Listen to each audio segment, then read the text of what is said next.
I hope so तुम लोग सब खुशी हो गए, अगर खुश नहीं हो तो बहुत ज़्यादा खुश हो जाओ, बिकॉज मैं आ गई हूँ आपके फेवरेट चैप्टर के साथ. Like this is the chapter which is most interesting chapter in class 9. And यार क्लास 9 के ना हिस्ट्री के चैप्टर बड़े ही मज़ेदार हैं, let me tell you, because they will kind of tell you so many things about the recent events which has happened like just 200 years ago, है ना. बस 100-200 साल पहले हमारी पूरी दुनिया कितनी अलग थी वो आपको जानने को मिलता है. बहुत इंटरेस्टिंग है. अगर इन सारे चैप्टर्स के ऊपर वेब सीरीज होती ना तो वो सुपर हिट होता. How many of you like agree with me? अगर आपने थोड़ा बहुत भी पढ़ा हो ना हिस्ट्री वगैरह, अपनी बुक ऐसे ओपन करके देखी हो, French revolution, Russian revolution, then Hitler के बारे में आपको पढ़ना है, अगर वेब सीरीज होती ना तो वो सुपर डुपर ब्लॉकबस्टर होती. पता है आप लोगों को? अच्छा चलो, मैं आप लोगों को डेफिनेटली आज जो चैप्टर पढ़ाने वाली हूँ ना बहुत मज़ा आने वाला है. But before that let me introduce myself. मेरा नाम है Rashmi Singh. This is Rashmi Singh, your teacher. RSYT is my course, is my code. And my dear students, मैं बच्चों को पढ़ा रही हूँ काफ़ी टाइम से सोशल साइंस, तुम्हें भी पढ़ाऊंगी, डोंट वरी. ज़रूर टेलीग्राम चैनल को फॉलो करो सो दैट आप लोगों को नोट्स जो है ना वो मिल जाएं. और आई प्रॉमिस यू आपको SST पढ़ने में बहुत मज़ा आने वाला है क्लास 9 के अंदर, बहुत ज़्यादा. Okay, so if you are not there on Unacademy learning app yet, please download it, please download it अगर आपने अभी तक नहीं किया हुआ है तो. बिकॉज ये जो हम चैप्टर पढ़ रहे हैं ना इसके क्विजेस वगैरह जो होंगे वो अनअकैडमी लर्निंग ऐप के ऊपर होंगे. ठीक है, तो एंड में हम क्विज भी खेलेंगे बच्चों, इसलिए मैं बोल रही हूँ अनअकैडमी लर्निंग ऐप डाउनलोड करके रखना. French revolution is the first chapter of history. And in fact modern history के अंदर देखो, आपने क्लास 6 में एंशियंट हिस्ट्री पढ़ी है, फिर 7 में आपने मिडाइवल हिस्ट्री पढ़ी है, फिर आपने मॉडर्न हिस्ट्री ऑफ इंडिया पढ़ा है. क्लास 9 के अंदर आपको modern history of the world पढ़ना है. ठीक है, तो modern history of the world के अंदर ये जो एक इवेंट है French revolution, it is very important. It is going to be helpful in your class 10th also. वो 10th में भी आपका पीछा नहीं छोड़ेगा. Okay, hi Shreshtha. Don't worry Harshika, if you don't have any idea I will teach you. चलो, before that बच्चों, अगर अभी तक आप लोगों ने अनअकैडमी का सब्सक्रिप्शन नहीं लिया है then go and grab it, buy it. Why am I telling you to buy it? देखो, हम लोगों अभी अभी हम लोगों को क्या चाहिए यार? हम लोग ये चाहते हैं कि हम लोग घर पे आराम से बैठ करके सेफली, स्मूथली क्या कर सकें? स्मूथली स्मूदी खा सकें क्या? नहीं ना, स्मूथली स्टडीज कर सकें. ठीक है, तो अगर आपको सेफ एंड स्मूथ स्टडीज चाहिए, रेगुलर बेसिस पर आपको पढ़ना है, एंड आप चाहते हो कि आपका बिल्कुल भी नुकसान ना हो, ना आपका हेल्थ का कोई प्रॉब्लम हो, then definitely I think you should go and at least try the platform once. Free classes देखो, आस्क अ डाउट पे आप अपने सारे डाउट्स भी पूछ सकते हो. जिसे पढ़ते पढ़ते मुझे एक वर्ड का मीनिंग नहीं समझ आया, you can ask that also. You can ask lamest of your doubts also over there. बस आपको अपना जो क्वेश्चन है ना उसको लिख करके भेज दो, फोटो क्लिक करके भेज दो, बहुत ईजी होता है बच्चों. ठीक है, एंड क्लास 10 के लिए तो कॉम्बैट एग्जाम भी है 18th को. तो अगर आपके कोई बड़े भाई बहन हो तो उनको बोलो 18th को संडे को 11 बजे आपका एक स्कॉलरशिप टेस्ट है, इससे आपको स्कॉलरशिप भी मिल सकती है. ठीक है, अगर आप 9 में हो बच्चों तो 9, 10, 11, 12 4 ईयर्स पढ़ना है अभी हमें, है ना. तो आप 48 मंथ का सब्सक्रिप्शन ले सकते हो, just 36,000 rupees. If you will divide it like 9,000 rupees per year होगा यार, सिर्फ 9,000 रुपीज़ पर ईयर, और उसमें आप सारे सब्जेक्ट पढ़ सकते हो. ओके, एंड अगर आप वो वाले बच्चे हो जो टाइम टेबल तो बहुत बनाता है लेकिन फॉलो कभी भी नहीं हो पाता, then I think you should go for Iconic. Because Iconic में आपका एक मेंटोर होगा जो आपकी ज़िंदगी बदल देगा, आपकी ज़िंदगी आसान कर देगा. वो आपको टाइम टेबल बना के देगा, आपको कोर्स सजेस्ट करेगा, आपके सारे डाउट्स वो वीडियो सोल्यूशन पे ऑनलाइन क्लियर करेगा. ओके, तो आपको बहुत मज़ा आएगा. अगर स्टार्टिंग से लोगे आइकॉनिक, बहुत फ़ायदा होगा बच्चों. यू कैन लाइक ट्राई करने के लिए 1 ईयर का भी ले सकते हो या फिर 4 ईयर के लिए भी आप ले सकते हो. ठीक है, good afternoon Afreen, Deepa. I have the app already. Okay, Deepa, that's great. Ask a doubt feature is very nice. Okay. अगर 9 में हो, आगे जेई के लिए भी प्रिपेयर करना है, गो फॉर कॉम्बो सब्सक्रिप्शन. ये बेस्ट सब्सक्रिप्शन है, बेस्ट टेस्ट है. ठीक है, आपको 9, 10, 11, 12 एंड फाउंडेशन एंड NTSC सब कुछ एक्सेस कर सकते हो आप. तो इसमें क्या होता है ना बच्चों, जो 9th से अगर है स्टूडेंट और वो एनटीएससी के लिए प्रिपेयर करना चाह रहे हैं, definitely they can go for it, because 12 month का सब्सक्रिप्शन आपको सिर्फ 26,325 रुपीज़ का पड़ेगा। एंड इसमें आप 9, 10, 11, 12 एंड फाउंडेशन एनटीएससी भी कर सकते हो। ओके, तो चलो स्टार्ट करें।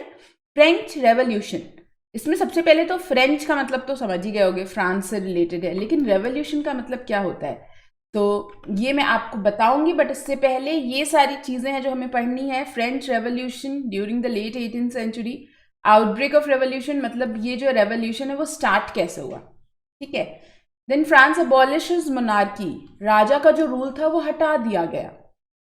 क्या वुमेन का कोई रोल है यहाँ पे, और जो एक स्लेवरी प्रैक्टिस की जाती थी वो कैसे हटी, ये सारी चीज़ें देखेंगे। देखो बच्चों, मैं आपको 3 वर्ड बताती हूँ कि first of all you have to tell me कि ये 3 वर्ड्स सिमिलर हैं या काफ़ी अलग अलग हैं। Change, transform and the third word is revolution. Okay, so I have written 3 words over here: change, transform and revolution. You have to tell me सबसे बड़ा change जो है वो किस में आएगा, change में, transform में या revolution में, किस में आपको सबसे ज़्यादा चीज़ें बदली हुई दिखेंगी। Thank you Rupinder. Hi Piyush. Hello Afreen. Hi, how are you beta? I am good. Absolutely fine, doing well. Because I am at home, I am keeping myself safe. Yes, Deepa. Yes, Sarita. Both of you are right. तो change का मतलब क्या होता है ना, कोई भी चीज़ में बहुत स्लो सा बदलाव आना, ठीक है। जैसे मैंने अपने बाल कलर करा लिए, मेरे बालों का कलर चेंज हो गया, दैट्स इट, ठीक है। मैं ऑफलाइन पढ़ाती थी पहले, अब मैं ऑनलाइन पढ़ाना आ गई, तो पढ़ाना शुरू कर दिया। तो ये चेंज है या ट्रांसफॉर्म है या रेवोल्यूशन है, ये बताओ मेरे को। मैं पहले ऑनलाइन पढ़ाती थी, अब मैं पहले ऑफलाइन पढ़ाती थी, सॉरी उप्स अब मैं ऑनलाइन पढ़ाना शुरू कर चुकी हूँ। तो ये एक चेंज है, एक ट्रांसफॉर्मेशन है या रेवोल्यूशन है, बताइए। आप अनअकैडमी 9 एंड 10 पे क्यों नहीं पढ़ाते? बिकॉज ऑलरेडी वहाँ पे पढ़ाते हैं ना teachers. This is the channel which I started last year, बिल्कुल डे 1 से ये चैनल मैंने शुरू किया है। तो I am very much close to this channel यार, I can not leave this. Yes, this is transformation. Very good guys, आप लोग कितने अच्छे बच्चे हो यार, कितने अच्छे स्कॉलर्स टाइप बच्चे हो, आपको सब समझ आ रहा है, बिल्कुल सही बोला आप लोगों ने। ये एक ट्रांसफॉर्मेशन है, राइट, कि हम लोग ऑफलाइन पढ़ते थे कल तक, अब हम लोग ऑनलाइन पढ़ रहे हैं, ठीक है। लेकिन रेवोल्यूशन का मतलब क्या होता है? Forcible overthrow of a government और social order in favour of a new system. अब अगर सपोज करो ऐसा हो गया कि बहुत सारी चीज़ें ऑनलाइन ही होने लग गई, आपके एग्जाम्स भी ऑनलाइन होने लग गए, जॉब भी ऑनलाइन हो रही है, then I think that will be a revolution kind of thing, कि सब कुछ ही ऑनलाइन हो गया, हम लोग ऑफलाइन पे बिल्कुल डिपेंडेंट ही नहीं है, ठीक है। तो रेवोल्यूशन का मतलब यही होता है, कोई एग्जिस्टिंग सिस्टम को बिल्कुल ख़त्म करके उसकी जगह पे एक नया सिस्टम लेकर आ जाना, ठीक है। सो पहले का पुराना एग्जिस्टिंग सिस्टम क्या था गवर्नेंस का? कैन एनीबडी गेस पुराना वाला गवर्नेंस का सिस्टम क्या था? आज के टाइम पे तो गवर्नमेंट होती है ना, डेमोक्रेसी होती है कहीं पे, कहीं पे डिक्टेटरशिप भी है बहुत सारी जगह पे। पुराने ज़माने में क्या होता था?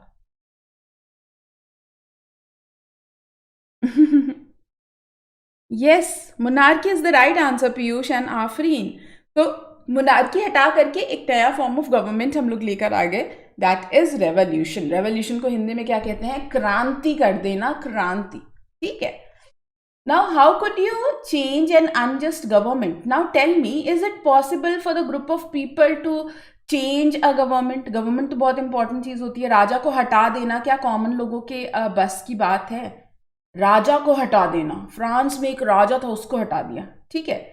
लेकिन I know it sounds very impossible, बहुत लग रहा है आपको यार ये कैसे हो सकता है, ऐसे कॉमन लोग कैसे कर सकते हैं, but it happened in France. आपको पता है, in Paris revolution seems to have begun, an angry mob has attacked and taken over the Bastille. एक एंग्री मॉब था, बहुत गुस्से में थे लोग, और उन लोगों ने जा करके, राजा का एक पावर शो करता था, एक पैलेस था, बास्टाइल पैलेस, आज के टाइम भी फ्रांस में पता है आपको बैस्टाइल पैलेस के बहुत सारे छोटे छोटे जो एलिमेंट्स होते हैं वो दिखाई देंगे, बिकॉज वो बैस्टाइल पैलेस है तो नहीं आज के टाइम पर, बट जब आप मेट्रो स्टेशन में ट्रैवल करोगे तो आपको एक उसकी वॉल कहीं पे दिख जाएगी, कहीं पे उसका कोई पेंटिंग दिख जाएगी किसी वॉल के ऊपर।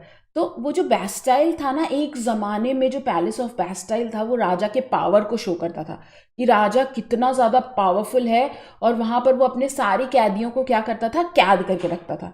इट वॉज एक्चुअली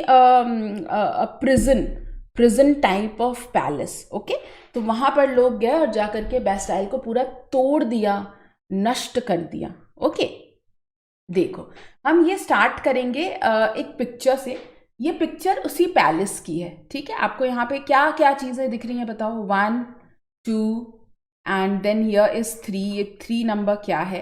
तो सबसे पहली चीज़ है कि ये फर्स्ट वाला जो पर्सन है ना, उसके हाथ में कीज है।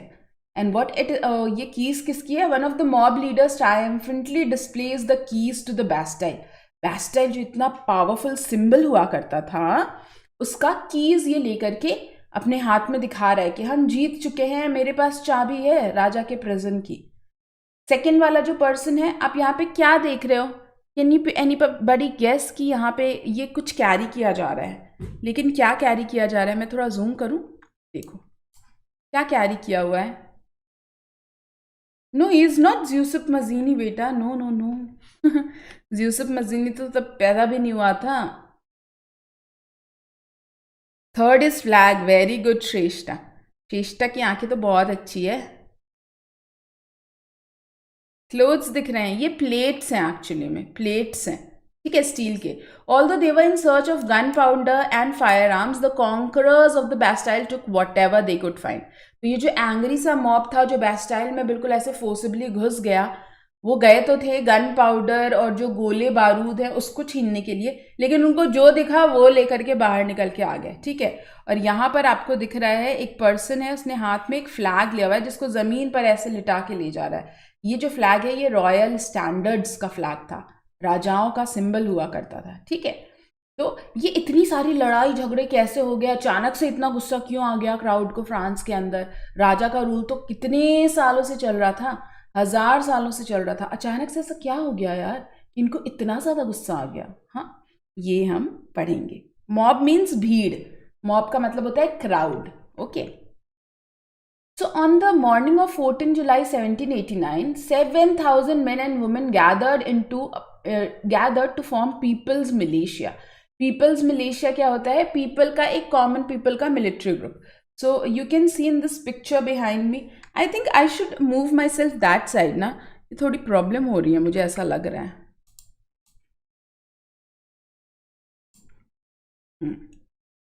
So here you can see in this picture, बच्चों आपको इस पिक्चर के अंदर क्या दिख रहा है कि ये जो कॉमन लोग हैं ना, सब ने हाथों में तलवार वगैरह लिया हुआ है, भाला लिया हुआ है, और इन लोगों ने अपना एक मिलिट्री फॉर्म कर लिया है, ठीक है। Bastille stood for the despotic power of the king. जो बैस्टाइल है इसमें ये लोग सब जा रहे हैं, 7000 लोग हैं और बैस्टाइल को तोड़ने के लिए जा रहे हैं। This is the Bastille prison, fortress prison इसको कहा जाता था। ये एक फोर्ट था लेकिन प्रिजन था, मतलब यहाँ पे कैदियों को रखा जाता था। एंड ये राजा के डिस्पोटिक पावर, डिस्पोटिक मीन्स होता है डिक्टेटर वाले पावर, राजा तो राजा होता है ना यार, ठीक है। तो किंग के पास इतना सारा पावर है, उसको ये दिखाता था। The fortress was demolished and its stone fragments were sold in the markets to all those who wish to keep a souvenir for its destruction. तो फोर्ट्रेस को पूरा तोड़ दिया गया, पूरा नष्ट कर दिया ये सारे लोगों ने, 7000 लोगों ने। और इसके जो पत्थर है ना वो मार्केट में बेच दिया कि जाओ अपने घरों में सजा करके रखना है एज अ मेमोरी, ठीक है। जैसे हम कभी घूमने जाते तो वहाँ से एज अ सुवेनिर गोवा गए तो एक की चेन खरीद के ले आए होते हैं ना, तो ऐसे सुवेनिर की तरह उसको बेच दिया, ठीक है। तो ये जो पूरा 14 जुलाई 1789 को ये जो इंसिडेंट हुआ है, इसके पीछे डेफिनेटली कोई ना कोई रीज़न तो होगा ना, हमें वो रीज़न पता लगाना पड़ेगा। ओके, सो आपको फ्रेंच रेवोल्यूशन जो है वो क्यों पढ़ाया जाता है बेसिकली बच्चों? तो आप देखोगे ना कि सोसाइटी के अंदर बहुत ज़्यादा इकोनॉमिक इनइक्वालिटी थी। Economic and social inequalities in the old regime helped cause the French Revolution. Why it matters now? Throughout the history, economic and social inequalities have at times led peoples to revolt against their government. तो हमने अब बहुत बार देखा है कि French history के अंदर देखो कभी भी सोसाइटी इक्वल जैसी तो नहीं थी। आज के टाइम भी अगर हम बात करें तो क्या सोसाइटी के अंदर सारे लोग इक्वल हैं? बोलो, नहीं ना। ओके हर्षिका। तो अभी भी सोसाइटी के अंदर कोई भी इक्वल नहीं है, हमेशा से इनइक्वालिटीज़ एग्जिस्ट करती थी, आज भी करती हैं। लेकिन उस टाइम पर लोगों ने क्या किया, अपनी इनइक्वालिटीज़ के अगेंस्ट लड़ाई करी, ठीक है। And French revolution was the first revolution of the modern history जो हम पढ़ते हैं, ठीक है। इसके पहले कई लड़ाइयाँ हुई हैं, लेकिन इसने एक बहुत बड़ा चेंज लेकर आया है सोसाइटी के अंदर, ठीक है। तो इसमें आपको बहुत सारे टर्म्स पढ़ने पड़ेंगे, old regime, Louis 16, states general, national assembly, tennis court oath, great fear, ये सारे टर्म्स जो हैं, स्टेट, ये सारे टर्म्स आपको एक एक करके पता चलेंगे कि क्या क्या है। सबसे पहले हम देखते हैं कॉज क्या था रेवोल्यूशन को। 14 जुलाई 1789 को हमने क्या देखा कि भैया एकदम बिल्कुल भीड़ आई और आकर के फोर्ट्रेस प्रिजन को लगभग 7,000 लोगों ने क्या किया, तोड़ फोड़ दिया, ठीक है। तो उसके पीछे रीज़न क्या था? तो इसके पीछे कई सारे रीज़न थे। सबसे पहला है पॉलिटिकल कॉज, जो कि एब्सोल्यूट मोनार्की था, वही एक बहुत बड़ा रीज़न था। सोशल कॉज था, growth of industry and the rise of middle class, growing burden of feudal dues, increasing poverty. Intellectual cause ये था कि बहुत सारे लोगों ने क्या किया ना, बुक्स वगैरह लिखनी शुरू कर दी, अपने आइडियाज़ जनता तक पहुंचाने शुरू कर दिए। तो लोगों को वो पढ़ के लगा कि यार हमें भी तो अपने राइट्स के लिए लड़ना चाहिए, ठीक है। एंड अमेरिकन रेवोल्यूशन भी हुआ था बच्चों इसके जस्ट पहले। America was also the colony of Britishers just like India. तो अमेरिका में भी ना ब्रिटिशर्स के अगेंस्ट लोगों ने एक रेवोल्यूशन किया था, लेकिन हम उसको नहीं पढ़ते हैं बिकॉज अमेरिका में इतना कुछ बड़ा रेवोल्यूशन नहीं हुआ था जितना कि फ्रेंच रेवोल्यूशन हुआ, जितना इम्पैक्टफुल है, ठीक है। तो अमेरिकन रेवोल्यूशन का भी इम्पैक्ट था। और इकोनॉमिक कॉज ये था कि गवर्नमेंट तो बिल्कुल कर्ज में डूब गई थी। क्योंकि गवर्नमेंट क्यों कर्ज में डूबी थी अभी मैं आपको ये भी बताऊंगी। गवर्नमेंट मतलब हुआ मोनार्की, जो राजा था ना वो बिल्कुल कर्ज में डूबा हुआ था और क्या कर रहा था, जनता को बोल रहा था तुम मुझे और टैक्स दो और टैक्स दो, क्योंकि हमें कर्ज जो है वो चुकाना है। सारा का सारा टैक्स जो है एक ग्रुप ऑफ पीपल थे वही देते थे, ठीक है। तो सबसे पहले हम देखेंगे सोशल क्लॉज। फ्रांस के अंदर ना एक रूल चलता था बच्चों, सोसाइटी का ना एक स्ट्रक्चर था जिसको कहा जाता था old regime. The old regime was the social and political system in the kingdom of France from the 15th century until the end of the 18th century. मतलब 1400 वाले ईयर से लेकर के 1789 तक ये सिस्टम चलता था, ठीक है। अब तुमको पता है वहाँ पे बहुत ज़्यादा डिस्क्रिमिनेशन था यार। वहाँ पे 3 स्टेट में लोगों को डिवाइड कर रखा था, 3 स्टेट में। फर्स्ट स्टेट में होते थे क्लर्जी। क्लर्जी का मतलब होता है जो चर्च में फादर्स होते हैं, जो प्रीस्ट होते हैं, उनको रखा हुआ था फर्स्ट स्टेट में। सेकेंड स्टेट जो था उसमें नोबिलिटीज़ रहती थी, मतलब रॉयल फैमिली के जो मेंबर्स होते हैं या उनके जो रिलेटिव्स होते हैं वो हुआ करते थे।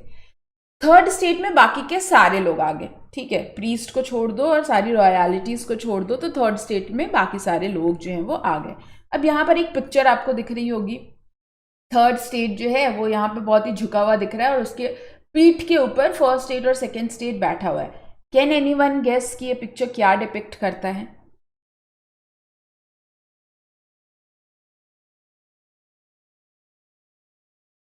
अरे पीयूष ये कहीं ना कहीं ये बताया जा रहा है कि थर्ड स्टेट जो है ना उसके ऊपर बहुत ज़्यादा बर्डन है फर्स्ट स्टेट और सेकेंड स्टेट का, ठीक है। तो देखो as per the ancient regime क्या होता था बच्चों, as per the ancient regime what use to happen, जो फर्स्ट स्टेट था ना बहुत कम था पॉपुलेशन में, सिर्फ 0.5% था। And the people in the state, high clergy and the priest, they only belong to the first state. They need not to pay any kind of taxes. In fact, they used to collect a tax called टीदे। ये जो टीदे tax है ना वो church को हमें पे करना पड़ता था। कौन पे करता था? थर्ड स्टेट वाले लोग, ओके। नाउ 1.5% पीपल जो है वो सेकेंड स्टेट के अंदर हैं, जो कि नोबिलिटीज़ हैं। इनके पास भी बहुत से ही राइट्स थे, इनको भी कोई टैक्स नहीं पे करना पड़ता था। इनफैक्ट इनके पास भी एक टैक्स था टैले जो इनको दिया जाता था, ठीक है। ये सारा टैक्स पे कौन कर रहा है? ये जो 98% लोग हैं ना, ये लोग सारा का सारा टैक्स जो है वो पे कर रहे हैं इनको और फर्स्ट स्टेट वालों को, ठीक है। तो इसके अंदर कौन से लोग आते थे? एक तो मिडिल क्लास लोग थे जो थोड़े अमीर थे, बिजनेसमैन थे, जिनको बोर्जियोस कहा गया है। डॉक्टर्स थे, मर्चेंट्स थे, प्रोफेशनल्स थे, पेजेंट्स थे, लेबरर्स थे, बहुत गरीब लोग भी थे और बिजनेस करने वाले लोग भी थे, ठीक है। तो ये 98% लोग जो हैं वो टैक्स पे कर रहे हैं और ये लोग जो हैं पूरा एंजॉय कर रहे हैं, लगभग 2% लोग। तुम बोलोगे तो मैम क्या प्रॉब्लम है, 98% लोग टैक्स पे कर रहे हैं और सिर्फ 2% तो नहीं पे कर रहे हैं ना, लेकिन ये 2% के पास इन 98% वालों से ज़्यादा पैसा था, ठीक है। Still they were taking the taxes, they were not giving the taxes. ये लोग बहुत अमीर थे लेकिन ये टैक्स नहीं पे कर रहे थे, ओके। अब हमारे आते हैं हीरो और हीरोइन पिक्चर के, ठीक है। पिक्चर के हीरो कौन है भैया, लुई 16 एंड हीरोइन जी हैं मैरी एंटोनियट। लुई 16 जो हैं वो बहुत ही यंग एज में, like he was just I think 20 years of old when he actually got when he was made the king, when he was crowned as the king, ठीक है। and he was not at all prepared to be the king। वो बहुत ही ज़्यादा, उसको ना engineering works में बड़ा मज़ा आता था उसको, देखो he love the work with his hands and was skilled in several trades including lock making, metal working, bricklaying. इसको वो सारे काम करने में बस बड़ा मज़ा आता था कि मैं ताले बनाऊंगा, मैं ब्रिक्स बनाऊंगा, एंड चेस वगैरह बड़ा अच्छा खेलता था ये। But when it came to ruling the state, when it came to ruling the kingdom, he was very bad at it, okay. बहुत ज़्यादा इसके डिसीजंस जो है ना गलत ही होते थे मोस्टली, और जिससे बात करता था इन्फ्लुएंस हो जाता था। कोई आया, उसने बोला अरे लुई ये बात सही नहीं है, ऐसा नहीं करना चाहिए, बोला ठीक है ओके। दूसरा आया आके बोला अरे ये कैसे नहीं करोगे, ये तो करना बहुत ज़रूरी है, तो बोला, ये बोलता था ओके कर लूँगा, ठीक है। तो he used to get influenced very quickly, एकदम तुरंत से इन्फ्लुएंस हो जाता था, ठीक है। वहीं पे इनकी वाइफ जी हैं जो कि 1 साल एक्चुअली में इनसे सिर्फ 1 साल ही छोटी है, Marie Antoinette, and she was also like very young, pretty, light hearted, charming women, and she loves to spend the lot, मतलब बहुत लग्जरियसली जीने की आदत है इनको। इनके सर के ऊपर देख रहे हो आप हेयर स्टाइल, इनकी हेयर स्टाइल ऐसी होती थी, उसमें शिप होते थे लगे हुए बड़े बड़े, बहुत एक्स्ट्रावेगेंट लाइफ स्टाइल ये लीड करती थी, बहुत ज़्यादा पैसे जो है ना वो खर्च किया करती थी, and she had nothing to do with the work of the kingdom, ठीक है। मतलब किंगडम के लोग क्या कर रहे हैं, रो रहे हैं, मर रहे हैं, जी रहे हैं, she was not at all bothered about it, okay. तो आप देख रहे हो दोनों ही राजा और रानी जो हैं उनको इतना ज़्यादा कोई इंटरेस्ट है नहीं खास अपने किंगडम को रूल करने में, या अपनी प्रजा जो होती है, प्रजा को इंग्लिश में क्या बोलते हैं, सब्जेक्ट्स, अपने सब्जेक्ट्स का के बारे में ध्यान रखने का इनको इतना कोई इंटरेस्ट है नहीं, ठीक है। पॉलिटिकल कॉज अब हमें देखने को मिलेगा।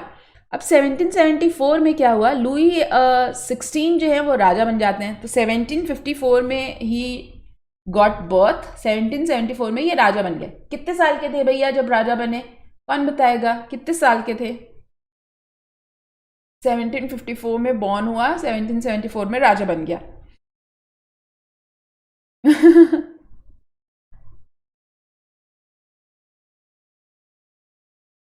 हाँ बेटा, फर्स्ट एंड सेकंड कैटेगरी वाले, थर्ड कैटेगरी वाले को बहुत परेशान करते थे।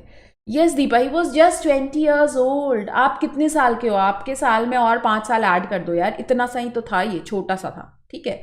तो he became the king of France and faces empty treasury due to long years of war which drained the financial resources. अब ये जब फ्रांस का राजा बना ना, तो उसको पता चला कि यार हमारे खजाने में तो कुछ भी नहीं है, मैं जनता को पैसे दूं कहाँ से, जनता के लिए खाना कहाँ से लेकर आऊँ।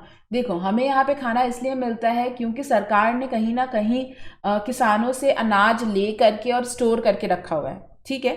कहीं ना कहीं सरकार का बहुत इंपॉर्टेंट रोल है। हमारे पास किसान खुद थोड़ी आ रहे हैं चावल लेकर के हमारे गेट के पास कि लीजिए लीजिए चावल खरीद लीजिए, गेहूं खरीद लीजिए। ये जो मूवमेंट ऑफ गुड्स होता है इसमें गवर्नमेंट का बहुत इंपॉर्टेंट रोल होता है और वो बहुत सारे पैसे लगाती है, ठीक है। अब यहाँ पे तो राजा जी आए और उनके पास तो खजाने में कुछ भी नहीं है। क्यों कुछ भी नहीं है? क्योंकि इन लोगों ने पैसे भी कहाँ खर्च किए हैं, तुम लोग थोड़ा सा ध्यान देना इस बात पे। फ्रांस ने क्या किया था, फ्रांस ने ना अमेरिका को हेल्प किया था। किस लिए भैया? फ्री होने के लिए। ओके, इन दोनों का कॉमन दुश्मन था ब्रिटेन। तो America was fighting with Britain and France was giving a lot of money to America so that Britain loses, ठीक है। तो ये दोनों बिल्कुल दुश्मन दुश्मन से थे और सिर्फ अपने आप को बड़ा दिखाने के लिए, ब्रिटेन को हराने के लिए फ्रांस वालों ने बहुत सारे पैसे जो हैं वो अमेरिका को दे दिए। कि तुम लड़ो, ब्रिटेन को खात्मा करो, ब्रिटेन को भगाओ अपने यहाँ से। लेकिन ये नहीं सोचा कि मेरे खुद के देश के लोगों का क्या होगा, मेरी प्रजा का क्या होगा अगर मैं सारे पैसे जो हैं अगर दे दूंगा अमेरिका को। So he help 13 American colonies to gain the independence from the common enemy Britain. India में तो ब्रिटिशर्स की एक ही कॉलोनी थी ना, अमेरिका में उनकी 13 कॉलोनीज थी। वो सारे 13 कॉलोनी को आज़ाद कराने के लिए फ्रांस ने उनको पैसे दे दिए। ठीक है, अब वॉर के चलते क्या हुआ, 3 बिलियन लिवर्स का कर्जा हो गया बच्चों फ्रांस के ऊपर। Okay, money lenders began to charge 10% interest also. आप किसी को भी उधार दोगे तो थोड़ा इंटरेस्ट तो लोगे ना। जैसे भाई मांगता है 10 रुपये तो तुम बोलते हो तू 10 रुपये ले ले, लेकिन परसों जब देगा तो मेरे को 15 रुपये देना पड़ेगा तुझे। ठीक है, तो ऐसे ही 3 बिलियन लिवर्स का लोन हो गया उनके ऊपर। लिवर्स जो है वो वहाँ की करेंसी थी उस टाइम पे। ओके, तो there was no money left for the king. The kingdom was under a lot of debt. बहुत ज़्यादा उधार में जी रहे थे। सबसे पहला रीज़न तो ये था रेवोल्यूशन का, दुख का। अब इकोनॉमिक कॉज देखो, अचानक से आप क्या देखोगे, फ्रांस के अंदर 1789 में जो पॉपुलेशन है ना 23 मिलियन से 28 मिलियन हो गई। 23 मिलियन मतलब होता है 23 लाख से 28 लाख हो गई पॉपुलेशन। और जैसे ही पॉपुलेशन ज़्यादा होगी तो फूड की डिमांड भी बढ़ेगी। Most workers were employed as labourers in workshop with fixed wages. क्या हुआ, सैलरी जो है उनकी बढ़ी नहीं, लेकिन महंगाई बढ़नी शुरू हो गई। तो बहुत ज़्यादा गरीबी आ गई बच्चों, लोगों के पास खाने के लिए भी पैसे नहीं थे। There was a lot of shortage of food. ठीक है, जो स्टेपल फूड होता है ना वो भी नहीं मिलना बंद हो गया। इनफैक्ट मैं तुमको एक इंसिडेंट बताती हूँ। हाय नहीं हूँ इनफैक्ट मैं आपको एक इंसिडेंट बताती हूँ। Like few years back my parents actually went to Europe. ठीक है, क्योंकि वहाँ पे मेरी सिस्टर रहती है। And my sister basically delivered a baby. तो उसकी जो नर्स थी ना वो काफ़ी एजड थी, काफ़ी एजड। लाइक वहाँ पे वो जो नर्स थी आई थिंक 70 ईयर्स की होगी। Then she talk to my mom and she said कि एक ज़माना था, हम लोग अभी इतने डेवलप हैं, यूरोपियंस इतने डेवलप्ड हैं, एक ज़माना था जब एक ब्रेड की पीस, एक जो ब्रेड का स्लाइस होता है ना जो तुम सैंडविच में खाते हो, उस एक ब्रेड की स्लाइस से 13 से 15 मेंबर्स जो है फैमिली के वो खाना खाया करते थे, एक ब्रेड की स्लाइस से। कैन यू इमेजिन कितनी ज़्यादा गरीबी होगी वहाँ पे। तो ये वही सिचुएशन है। This led to subsistence crisis, extreme scarcity of basic means of livelihood. बिल्कुल भी, ये छोटू सा देख रहे हो तुम यहाँ पे जेरी, ये क्या बोल रहा है, आई नीड फूड। एक छोटी सी ब्रेड की स्लाइस पे 20 लोग खाना खा रहे हैं, 15 लोग खाना खा रहे हैं, बिल्कुल भी खाना नहीं था लोगों के पास। तो जब इतना एक्सट्रीम कंडीशन होगा, जनता कब तक झेलेगी, प्रजा कब तक झेलेगी। तो अभी समझ आ रहा है, थोड़ा थोड़ा सा पिक्चर क्लियर हो रहा है। वो जो मैंने आपको स्टार्टिंग में एक फ़ोटो दिखाई थी, ये वाली जो फ़ोटो दिखाई थी, क्यों इतना गुस्सा था लोगों के अंदर, ये थोड़ा थोड़ा समझ आ रहा है ना अभी। ठीक है, चलो अभी आगे बढ़ते हैं, आगे क्या हुआ बताती हूँ मैं। अब देखो, ये सारी तो चीज़ें थी ही, सबको पता था कि राजा कर्ज में डूबा हुआ है क्योंकि राजा ने गलत डिसीजन लिया है। राजा ने अमेरिका को आज़ाद करने के लिए अपने पैसे दे दिए हैं। ओके, और उसकी वाइफ जो है वो भी एकदम एकदम मस्त से लग्जरियस लाइफ जी रही है। इकोनॉमिक क्राइसिस था, लोगों के पास खाना नहीं था। ऐसे में क्या हुआ, बड़े बड़े फिलोसोफर्स आए, एकदम ज्ञानी लोग आए, उन लोगों ने आकर के जनता के सामने अपने आइडियाज़ रखने शुरू किए। ठीक है, क्या आइडियाज़ रखने शुरू किए, इंटेलेक्चुअल कॉज। ओके, तो इसमें आपको 3 लोगों के बारे में ज़रूर पढ़ना है और आपको याद रखना है। One is John Locke, then Rousseau and then Montesquieu. ये 3 इतने अमेजिंग लोग थे, इन्होंने इतने अमेजिंग आइडिया दिए, लोगों का खून खौला। उन्होंने बोला हम तो रेवोल्यूशन करके रहेंगे, अपना टाइम आएगा। ठीक है, so the 18th century witness the emergence of social groups termed as middle class. ये लोग कौन से लोग थे, they were middle class people, जिन लोगों ने ट्रेड करके पैसा कमाया था। ट्रेड करना मतलब पुराने ज़माने में एक देश से दूसरे देश घूमने जाते थे लोग, सामान यहाँ से खरीद के वहाँ पे बेचा करते थे। आप लोगों ने एक टर्म मर्केंटाइलिज्म पढ़ा भी होगा क्लास 8 में, मर्केंटाइलिज्म, जब आप 1857 वाली जो कहानी पूरी पढ़ते हो। ठीक है, तो ये लोग मर्केंटाइलिज्म करते थे, कहीं पे भी सस्ता सामान उठा करके और जा करके महंगा सामान अपने घरों में बेचते थे, अपने यूरोप वगैरह में बेचते थे। So they have seen a lot many countries. और इन्होंने इंडिया जैसे देशों में भी आकर देखा था कि यार यहाँ का राजा तो बड़ा अच्छा है, अपने प्रजा को बच्ची की तरह रख रहा है, यहाँ पे तो कभी राजा के अगेंस्ट कोई प्रजा जाती ही नहीं है, इतना ध्यान रख रहा है। हमारे यहाँ के राजा लोग गजब हैं यार, बिल्कुल भी ध्यान नहीं रख रहे हैं। ठीक है, So they were the middle class people who have like visited many nations, and they have seen that how the things are in other countries. They earned wealth through an expanding overseas trade, from manufacture of goods like woolen, silk, profession as lawyer, administrative officials. ये इन तरीके के मेहनत के काम करके इन लोगों ने पैसे कमाए थे. They were inspired by the ideas of different philosophers and spread the same through the books and newspapers. और ये जो फिलोसफर्स वगैरह थे, ये अपनी आइडियाज जो यहाँ वहाँ देख कर आए थे ना, ये लोगों को बता रहे थे फ्रांस के अंदर. ठीक है, तो इसमें आप देखते हो जॉन लॉक जो है उसने क्या आइडिया दिया था. In his 2 treaties of government, इसकी बुक का नाम था 2 ट्रीटीज ऑफ गवर्नमेंट. उसमें इसने क्या बोला, Locke sought to refute the doctrine of the divine. Doctrine of the divine मतलब राजा का जो रूल होता है. Monarch derives the right to rule directly from the will of God. ये एक तरीके से सोच थी लोगों के अंदर कि राजा जो है ना, उसको भगवान ने चुन करके भेजा है रूल करने के लिए प्रजा के ऊपर. इन्होंने बोला 2 ट्रीटीज ऑफ गवर्नमेंट के अंदर कि राजा का रूल नहीं होना चाहिए, एक समझौता होना चाहिए राजा और प्रजा के बीच में. राजा जो है वो प्रजा का ध्यान रखेगा, तभी प्रजा उसको रिस्पेक्ट करेगी. ठीक है, और ये बात काफ़ी सही लगी लोगों को. सेकेंड हमारे फिलोसफर आए रूजे. रूजे ने बोला कि मैं प्रपोज करता हूँ कि गवर्नमेंट जो है एक सोशल कॉन्ट्रैक्ट के बेसिस पे होना चाहिए. मतलब एक कॉन्ट्रैक्ट होना चाहिए राजा का और प्रजा के बीच में. जब भी आप कॉन्ट्रैक्ट पे काम करोगे तो क्या होगा, अगर आपने अच्छे से काम नहीं किया तो आपका कॉन्ट्रैक्ट कभी भी ब्रेक किया जा सकता है, और कॉन्ट्रैक्ट खत्म होगा तो फिर दूसरे किसी को कॉन्ट्रैक्ट मिलेगा, कोई और काम करेगा आपकी जगह पे आकर के. ठीक है, तो यही चीज़ रूजे ने कही कि ऐसा नहीं है कि राजा का बेटा ही राजा बनना चाहिए, फिर उसका बेटा राजा बनना चाहिए. आप काम करो और उस हिसाब से आपका कॉन्ट्रैक्ट होगा. जैसे ही आपका टेन्योर खत्म होगा, अच्छा काम किया होगा तो ठीक है, नहीं अच्छा काम किया होगा तो हम दूसरे को राजा बना देंगे. ठीक है, तो ही गेव सोशल कॉन्ट्रैक्ट कि राजा और प्रजा के बीच में क्या होना चाहिए, एक कॉन्ट्रैक्ट होना चाहिए. थर्ड हमारे आए मॉन्टेस्क्यू भाई साहब. अब इनका आइडिया और भी ज़्यादा खतरनाक. डॉक्ट्रिन ऑफ डिवाइन का मतलब होता है रूल ऑफ डिवाइन. ठीक है, रूल ऑफ डिवाइन.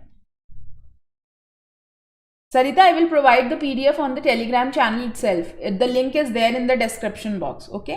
Montesquieu ने क्या बोला, उसकी एक बुक थी द स्पिरिट ऑफ लॉ. तीनों बुक याद रखना, 2 treaties of government John Locke, social contract Rousseau and spirit of law Montesquieu. इसने बोला कि अभी के टाइम में क्या चल रहा है, हमारा जो ये मोनार्क है ना, मोनार्क भाई साहब, ठीक है, ये है मोनार्क हमारा. ओके, तो हम लोग क्राउन पहना देते हैं. ओके, ये जो हमारा मोनार्क है अभी के टाइम पे क्या है, बहुत पावरफुल हो चुका है. Why? Because all the power is rested in him. ये लॉ बना रहा है, ये लॉ इम्प्लीमेंट भी करवा रहा है, ये लोगों को सजाए मौत भी दे रहा है, जुडिशरी का भी काम कर रहा है. मॉन्टेस्क्यू आए, इन्होंने बोला इसके पावर को डिवाइड करो. ठीक है, लॉ बनाने का काम कोई और करेगा, लॉ को एग्जीक्यूट करने का काम कोई और करना चाहिए, लोगों को सज़ा देने के लिए जुडिशरी होनी चाहिए, जज होना चाहिए. Okay, so he proposed division of power. Power का क्या होना चाहिए, डिवीजन होना चाहिए. सब कुछ अगर एक ही इंसान को पावर दे दोगे तो वो बिल्कुल डिक्टेटर के जैसे काम करने लग जाएगा. ठीक है, आफरीन नहीं, king actually tried to stop him, but तुमने देखा ना यहाँ पे ये जो किंग है वो कितना ज़्यादा डोसाइल है. आपने देखा ना, लुई 16 सिर्फ 20 साल का है, वो खुद ही इतना कॉन्फिडेंट नहीं था चीज़ों को लेकर के. ओके, तो खुद ही बहुत डर डर के जीता था, उसमें खुद डिसीजन मेकिंग की कोई बहुत खास पावर नहीं थी. तो दैट्स इट किड्स, हम लोग आज इतना ही पढ़ेंगे. हमने कॉजेस पढ़ लिया है. नेक्स्ट हम देखेंगे कि ऐसा क्या हुआ कि जनता का खून खौल गया और जनता ने फिर क्या क्या एक्शंस लिए. ओके, तो बच्चों अभी तक हम लोगों ने पढ़ा था कि रेवोल्यूशन क्या होता है, overthrow of the current government. 3 words होते हैं, change, transform, revolution. Revolution is the word जहाँ पे चेंज भी है, ट्रांसफॉर्मेशन भी है, बहुत बड़ा चेंज हो रहा है इनफैक्ट. ठीक है, तो आपने सारे फ्रेंच रेवोल्यूशन के कॉजेज देख लिए थे. We have already studied the French society, about the French society and everything. So how many states were there in the French society? जल्दी से बताओ क्लास 9 स्टूडेंट्स, कितने कितने स्टेट्स थे भाई? How many states were there? Let me see तुमको कितना याद है. हाँ,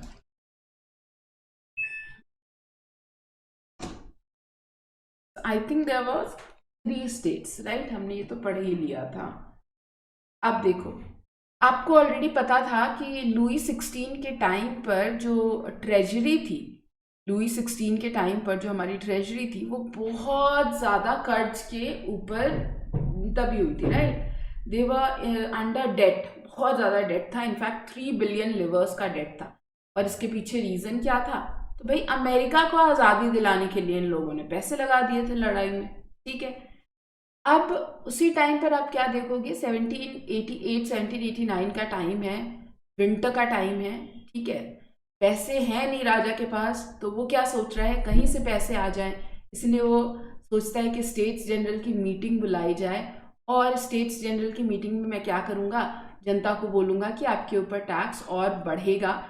और टैक्स बढ़ेगा मतलब टैक्स पेयर्स फिर थर्ड स्टेट के लोग हैं, तो थर्ड स्टेट के पीपल के ऊपर पूरी की पूरी फिर से जिम्मेदारी जो है वो आने वाली है, ठीक है। So members of the states elected representatives, जो जितने भी स्टेट्स हैं उनके रिप्रेजेंटेटिव ही आते थे स्टेट्स जनरल की मीटिंग में। ऐसा नहीं है कि पूरी फ्रांस की जनता जो है वो मीटिंग के लिए आ जाती थी, उनके भेजे हुए चुने हुए रिप्रेजेंटेटिव्स जाते थे। And the meeting was called on May 5th 1789। इसके पहले ये मीटिंग लगभग 100 साल पहले करी गई थी। Exact date, can anybody tell me? Hi Govind. Govind, I am Rashmi Singh, your teacher. RSYT मेरा कोड है, ठीक है। Very good Deepa, very good. तो पहली बार ऐसा हो रहा था बच्चों कि मीटिंग 100-150 सालों में पहली बार बुलाई गई है। रिप्रेजेंटेटिव आ गए, फर्स्ट एंड सेकंड स्टेट से 300 रिप्रेजेंटेटिव है, थर्ड स्टेट से 600 रिप्रेजेंटेटिव है, ठीक है। Third state badly wants it constitutional government and make clergy and nobility to pay taxes। Time भी ऐसा था कि भैया राजा के पास बिल्कुल भी पैसा नहीं है, बहुत ज़्यादा डेट है। तो नाउ मेन मीटिंग का मुद्दा क्या था, राजा तो बोल रहा था कि मैं टैक्स बढ़ाऊंगा थर्ड स्टेट के ऊपर, ठीक है।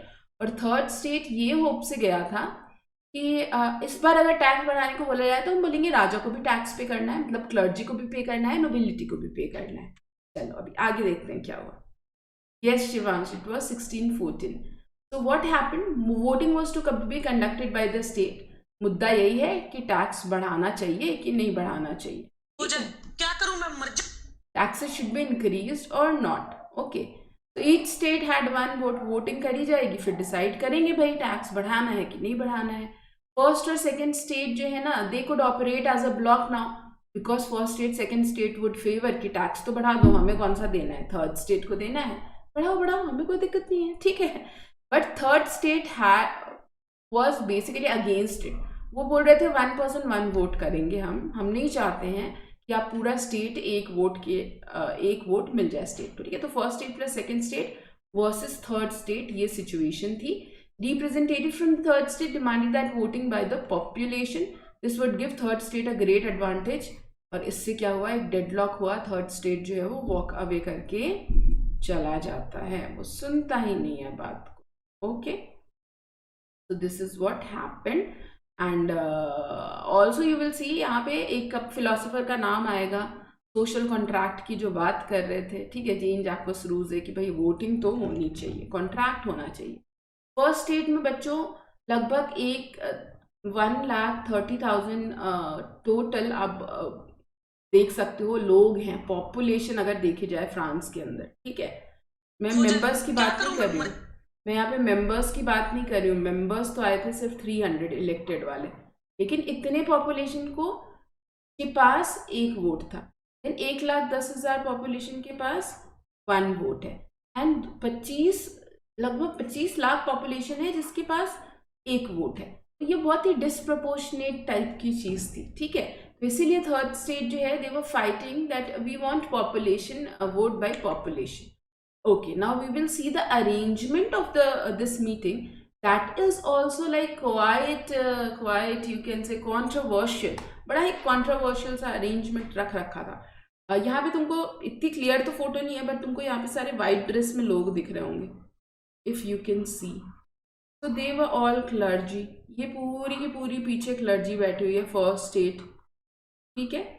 एंड यहाँ पे सारी की सारी जो नोबिलिटी थी वो बैठी हुई थी, and then few of the nobilities obviously must be seated here. राजा का यहाँ पे मेन सेंटर स्टेज है, तो इस साइड पे कुछ आपके क्लर्जी के मेंबर्स बैठे हैं, इस साइड पे कुछ नोबिलिटी के मेंबर्स बैठे हैं, सेकंड स्टेज। बाकी यहाँ पे आपको खड़े लोग जो दिख रहे हैं ये सारे क्या हैं, थर्ड स्टेट है, और यहाँ पर भी थर्ड स्टेट है। तो इक्वालिटी तो सिटिंग अरेंजमेंट में ही देख लिया आपने, इनको तो बैठने तक की जगह नहीं दी गई है थर्ड स्टेट को, जबकि सारा टैक्स कौन पे कर रहा है, थर्ड स्टेट पे कर रहा है। That was a matter of controversy, right. ये तो बहुत ही बड़ी कंट्रोवर्सी की बात थी। Now what happened, third state just walked out of the this states general meeting से निकल गया, और जा करके इन्होंने बोला 20 जून को मिलेंगे हम 1789 को। पहले तो ये लोग पता है कहाँ गए थे, initially they went to king, और किंग को कहा कि हम लोगों को मीटिंग करनी है, आप हमें एक जगह दे दीजिए जहाँ पे हम मीटिंग कर सके, बिकॉज आपका पूरा इतना बड़ा पैलेस है, कहीं ना कहीं तो आप टाउन हॉल में कहीं तो जगह दे सकते हो। बट जो राजा है उसने बोला कि नहीं, हर जगह पे मेंटेनेंस का काम चल रहा है, मैं नहीं दे सकता तुम लोगों को जगह। तो व्हाट दे डिड, एक टेनिस कोर्ट था, वहाँ पर सारे के सारे लोग इकट्ठा हुए, और इकट्ठा होने के बाद इन लोगों ने बातें करनी शुरू की, ठीक है, कि क्या होना चाहिए यार फ्रांस के अंदर। The members of the French third state took the tennis court oath, vowing not to separate and to reassemble wherever circumstances require until the constitution of the kingdom is established। और उन्होंने बोला हमें, हमारा demand तो constitutional government का है, हम constitution बना के रहेंगे। एंड उनको लीड किसने किया, मीराबू एक नोबल था, और एबेसियस जो प्रीस्ट थे, ठीक है। तो ये शायद एबेसियस हो सकते हैं, और ये हो सकता है आपका मीराबू, ठीक है। और ये जो है ये कौन है, ये प्रेसिडेंट है, इसका नाम आपको जो है ना बताना है मुझे, बिकॉज ये आपकी बुक में दे रखा है फोटो जहाँ पे। हाँ अंकुर, एग्जाम तो कैंसिल हो गया है यार, तुम्हारा थोड़ी हुआ है, 9th का थोड़ी हुआ है। तो what happened in tennis court 8 बच्चों, टेनिस कोर्ट ओथ के अंदर थर्ड स्टेट ने अपने आप को नेशनल असेंबली डिक्लेयर कर दिया, ठीक है। कंफ्यूज मत होना, अभी नेशनल असेंबली डिक्लेयर किया है, लेजिस्लेटिव असेंबली अभी वर्ड नहीं आया है, ठीक है। देन लुई 16 जो है ना, उसने रिस्पॉन्ड किया by locking the third state out of the meeting. हाँ ये तो आपने देख लिया, थर्ड स्टेट की जो हमारी स्टेट्स जनरल की मीटिंग हुई थी उसमें तो निकल के चले गए थे ये लोग। The third state relocated to a nearby tennis court where it members vote to stay together and created written constitution for France. On 23rd June 1789 Louis XVI relented. He ordered the three states to meet together as National Assembly and vote by population on Constitution of France। आप देख रहे हो 20 जून को जब ये tennis court oath हुआ ना, तब जाकर के 23rd जून को एक्चुअली में लुई 16 जो है वो रेडी भी हो गया था, वोट करवा लेते हैं थर्ड स्टेट से। बट ये चीज़ बुक में नहीं दे रखी है आपके। I have taken it from one of the, एक बुक है मतलब इंटरनेशनल ऑथर्स की, इंटरनेशनल बोर्ड्स की, वहाँ से मैंने लिया था। तो बेसिकली हाँ ऐसा हुआ, वो वोट, क्योंकि मैंने आपको पहले बताया था शायद लास्ट क्लास में, Louis 16 was the person was quite influence, मतलब बहुत जल्दी इन्फ्लुएंस हो जाता था, ठीक है। He was not all like confident or not, he would not stay on his decisions, he would not stick to his decisions, he used to keep changing his decision every now and then। तो उसने बोला चलो चलो तुम लोग vote चाहते हो तो वोट दे लो, कॉन्स्टिट्यूशन मत दो यार, ठीक है। Now what happened, the people of the Paris got really frustrated and there was widespread hunger everywhere, economic crisis थी, लोगों के पास खाने के लिए कुछ नहीं था, उससे राजा टैक्स बढ़ाने की बात और कर रहा था। So while the National Assembly was busy at Versailles drafting constitution, the rest of the France seethed with turmoil। मतलब अचानक से वहाँ पे बहुत ज़्यादा हलचल होने लग गई, ठीक है। Severe winter meant for a bad harvest। वहाँ पे जो बेकरीज हुआ करती थी वहाँ पर लंबी लंबी कतारें हुआ करती थी फीमेल्स की, जो कि अपने बच्चों के लिए ब्रेड खरीदने के लिए खड़ी रहती थी। And bread use to be so costly, एक ब्रेड की स्लाइस में 15 से 20 मेंबर्स जो हैं फैमिली के वो खा रहे थे, तो बहुत हालत खराब थी। The price of bread rose, often breakers exploited the situation and hoarded the supply. After standing hours in long queues at the bakery, crowds of angry women stormed into the shops। Shops के अंदर घुस गई females और झगड़ा शुरू हो गया। Actually यहाँ से ही लड़ाई जो है वो स्टार्ट होती है, ठीक है। At the same time king ordered troops to move into the Paris. और राजा ने बोला जाओ, उधर झगड़ा हो रहा है, तुम जाओ, जा करके देखो जनता क्यों ऐसे चिल्ला चिल्ली कर रही है, और अगर कभी कुछ एक्शन लेना पड़े तो ले लो। तो ये सब चीज़ सुनकर कि आर्मी आने वाली है राजा की, और एक्सप्लॉयटेटिव तो होते ही थे राजा, है ना, हमने पहले ही पढ़ा है। वो एकदम सेंट्रलाइज्ड एक मोनार्की चल रही थी, तो ऑटोक्रेटिक रूल इसी को कहते हैं, खुद की चलाना, है ना। तो ये सुन करके गुस्से में क्राउड ने क्या किया, 14 जुलाई 1789 को अपने 7000 लोगों का एक मिलिशिया बनाया। मिलिशिया मतलब छोटी सी मिलिट्री ग्रुप बनाई, और बेस्टाइल जो कि फोर्ट्रेस प्रिजन था उसके तरफ बढ़ चले, स्टॉर्म कर दिया, डिस्ट्रॉय कर दिया। ठीक है, अगर आज के ज़माने में मैं फ्रांस के अंदर आपको ये दिखाने की कोशिश करूं तो ये मॉडर्न डे फ्रांस है। ठीक है, ये जो पिलर है ना, इसको जुलाई पिलर भी कहते हैं, but it is not for the, ये जो हमारा जुलाई में हुई है ना 14 जुलाई 1789, वो जो रेवोल्यूशन हुआ है, इस जुलाई का रेफरेंस नहीं है ये जुलाई पिलर में। ये तो फ्रेंच रेवोल्यूशन कहा जाता था। जुलाई 1830 में फिर से एक रेवोल्यूशन हुआ था, उसका ये मेमोयर है। ठीक है, उसके लिए ये सुविना है।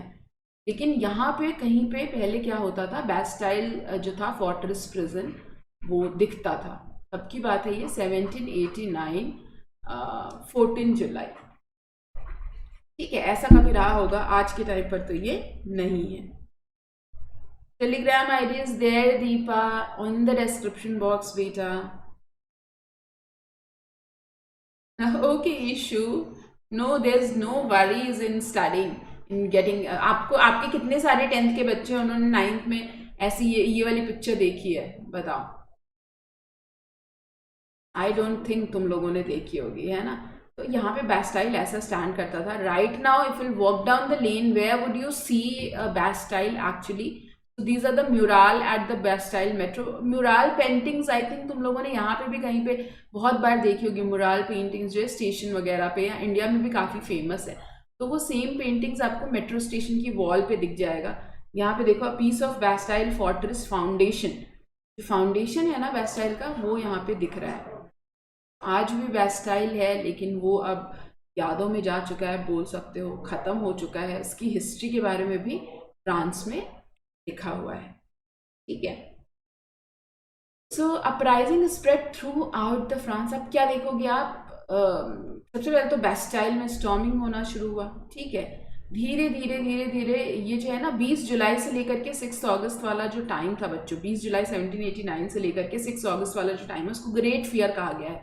बिकॉज बहुत ज़्यादा डर पैदा हो गया था फ्रांस के लोगों के अंदर। नोबल्स जो है उनको अटैक किया जा रहा था।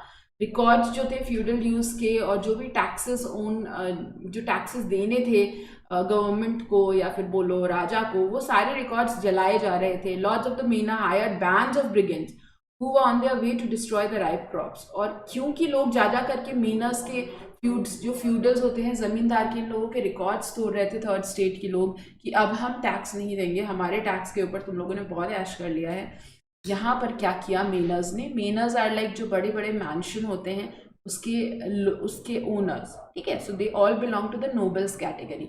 उन लोगों ने इनफैक्ट कुछ डाकू और गुंडे जो है ना, वो हायर कर लिए कि तुम जाओ और जो टैक्स नहीं दे रहा है उनको जा कर के अच्छे से सबक सिखाओ और उनके जो क्रॉप्स है डिस्ट्रॉय कर दो। Peasants in several district seized hoes and pitchforks and attack चाट्यूज।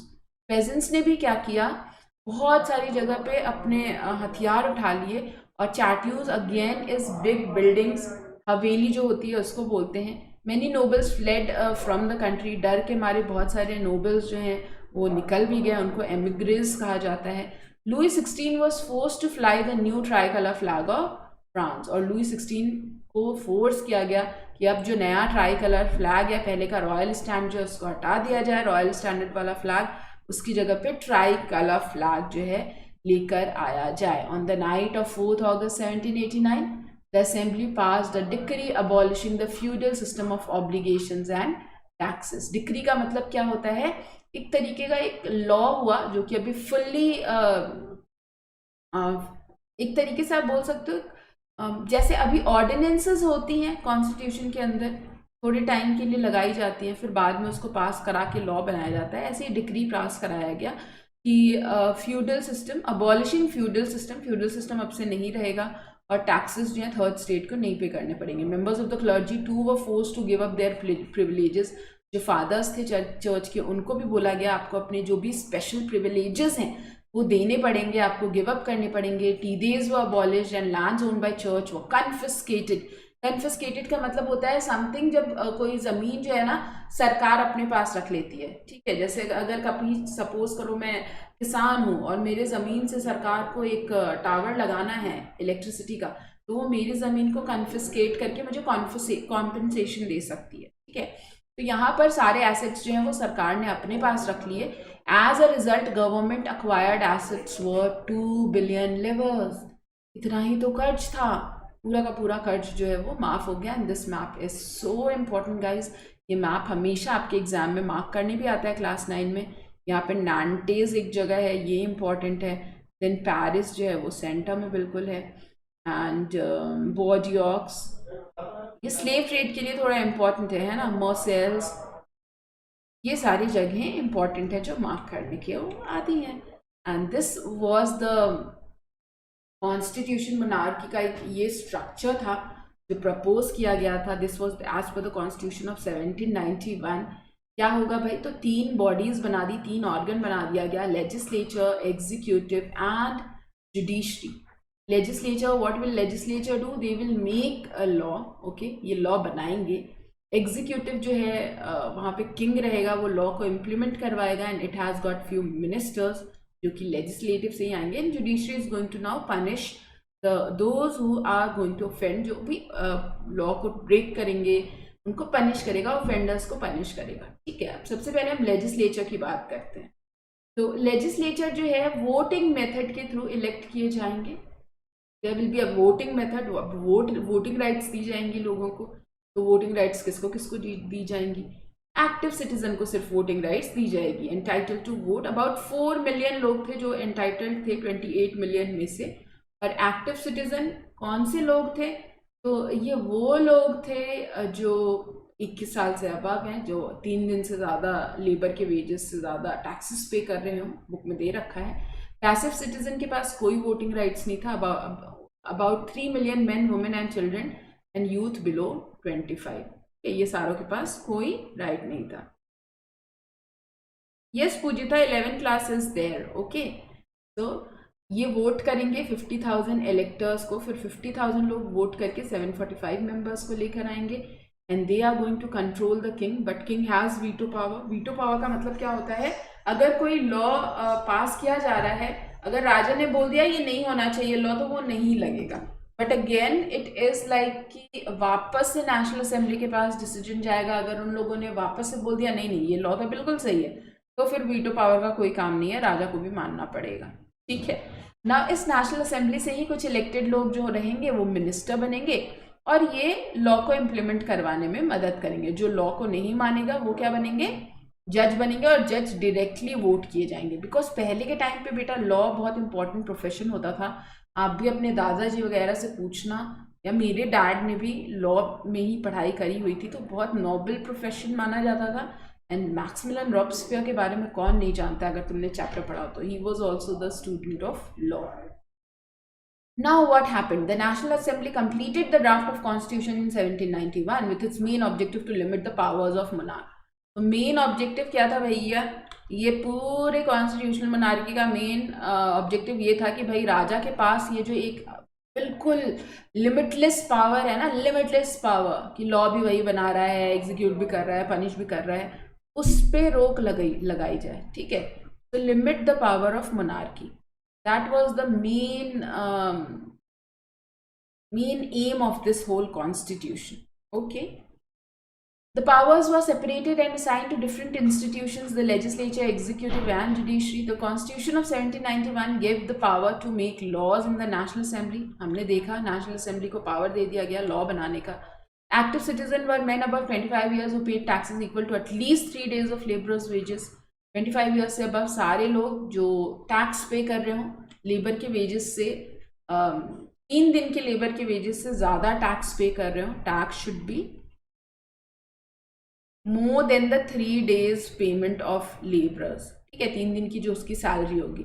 The remaining man women उनको कोई राइट नहीं दिया गया। एंड कॉन्स्टिट्यूशन जो था, जो लिखा गया कॉन्स्टिट्यूशन, पता है किससे स्टार्ट होता था, It started with a right of declaration of rights of men and citizen.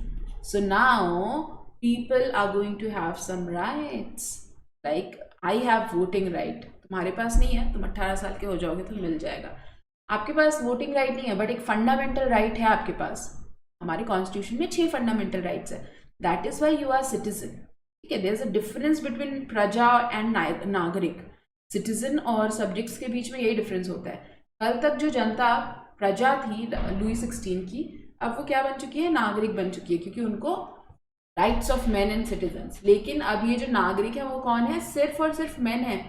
Women के राइट्स के बारे में बात नहीं हो रही है. तो दिख रहा है हमें, लूप होल तो दिख गया हमें, है ना.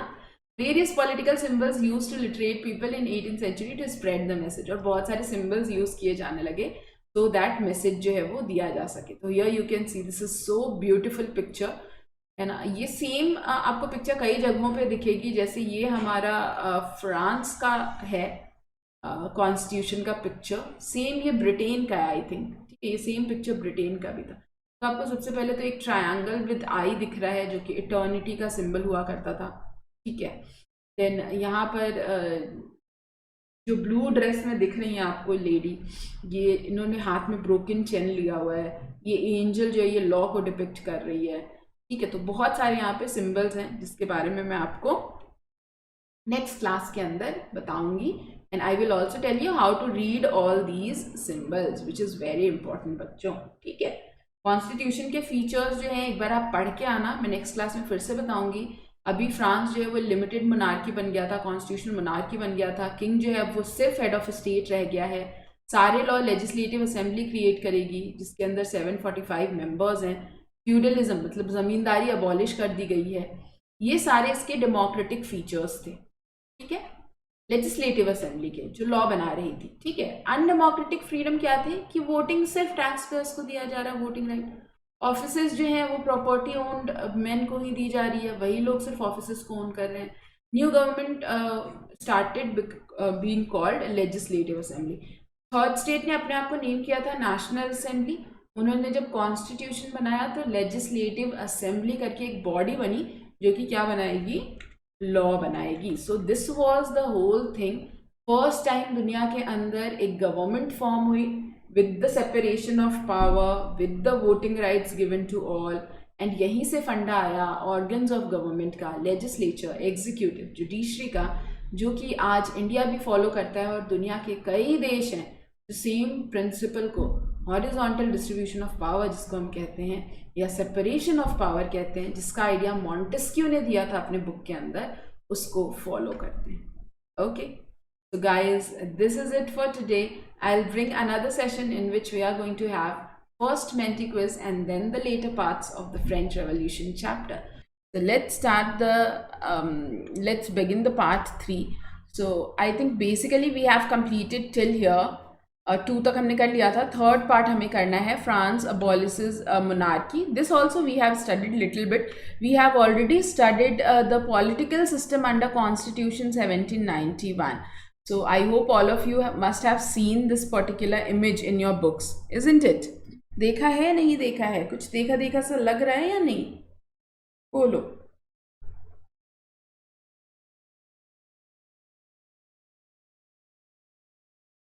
लग रहा है देखा देखा सा.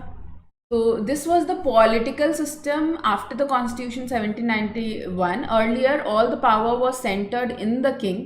Now the power has been divided into 3 bodies, which is legislature, executive and judiciary, where legislature is going to make the law, executive is going to implement those law, and judiciary is going to punish the offenders. Okay, and the legislature comprises of the French citizen. It is the body of French citizens, National Assembly, in which 745 members are there and they are coming through elections.